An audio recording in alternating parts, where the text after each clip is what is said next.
안녕하십니까?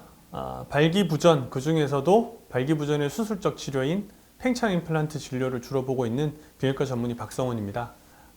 이번 시간엔 남성의 강해 주제 중에 음경의 크기와 길이에 대해서 말씀을 드리도록 하겠습니다.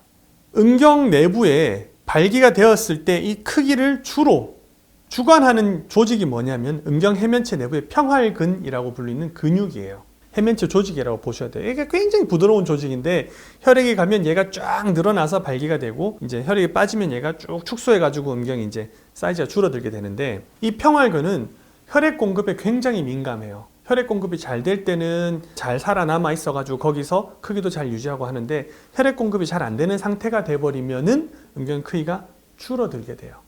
그래서 발기부전이 오면 음경 크기가 줄어드는 거는 이런 이유 때문에 음경평활근이 소실되기 때문에 그래요. 남성들은 자기의 음경의 크기, 주관적인 크기를 대체로 잘 압니다. 내가 주관적으로 봤을 때 크기가 줄었다라고 느끼면 진짜 줄었을 가능성이 굉장히 높아요. 발기부전 환자가 내가 음경의 크기가 주관적으로 줄었다라고 생각하면 실제로 평활근이 반영구적으로 비가역적으로 소실이 돼서 줄어들고 있는 거예요. 그래서 발기부전이 있는데 내 크기가 줄었다라고 싶으시면은 그때는 인근 병원을 가셔가지고 비뇨기과 가셔가지고 진료를 좀 보시는 게 도움이 되실 것 같습니다.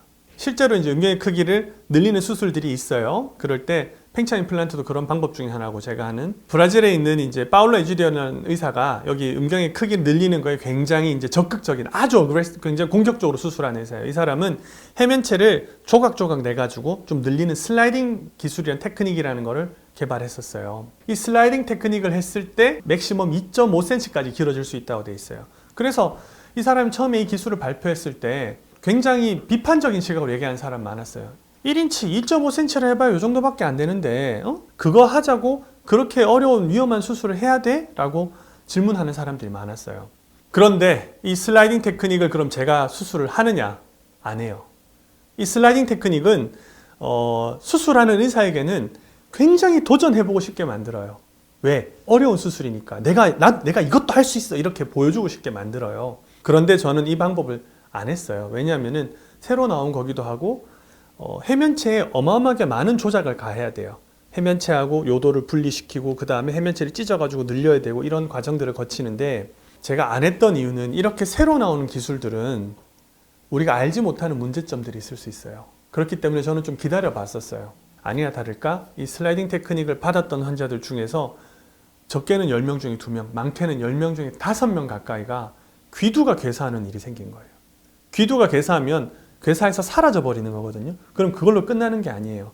슬라이딩 테크닉을 할 때 항상 임플란트를 넣었기 때문에 귀두가 괴사를 하게 되면은 임플란트 끝에도 감염이 오게 되고 그 결과 음경을 전체를 절단하게 되는 혹은 절반을 절단하게 되는 경우들이 왔던 거예요.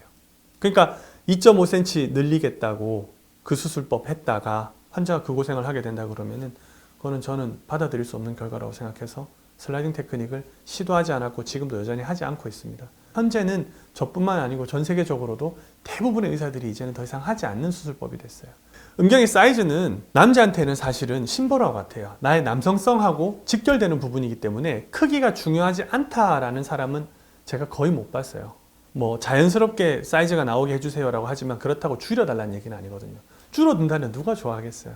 이 음경의 크기를 잘 보존하는 거는 내 음경 내부에 해면체 평활근을 잘 보존해 주는 거고 평활근을 잘 보존해 주려면 음경의 동맥 기능이 좋아야 돼요. 그래서 뭐 열심히 유산소 운동을 한다거나 아니면은 혈관 건강에 신경을 쓰는 게 사실 내 음경 크기를 유지할 수 있는 거랑 직결되기도 해요. 그러니까 당뇨 환자들 같은 경우에 당뇨가 오래되면은 음경 크기가 줄거든요. 당뇨가 오래되고 발기부전이 왔을 때 음경 크기가 줄어들어요. 왜? 혈관이 상해서 평활근이 죽었고 그 이후로 음경 크기가 줄어든 거예요.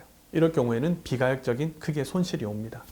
해서 내 음경의 사이즈는 사실은 내 건강하고도 내 혈관 건강하고도 사실 직결이 돼 있어요. 그러니까 그 혈관 건강이 안 좋은 사람들은 종국에는 음경 크기가 줄어드는 걸로 나타날 수 있다는 걸 아시고 계시면은 평소에 내 건강 관리에 좀 더 도움이 되실 것 같습니다. 자, 그래서 이번 시간에는 음경의 크기에 대해서 알아봤는데요. 다음 시간에는 책의 다음 부분인 발기부전의 신체적 원인에 대해서 알아보도록 하겠습니다.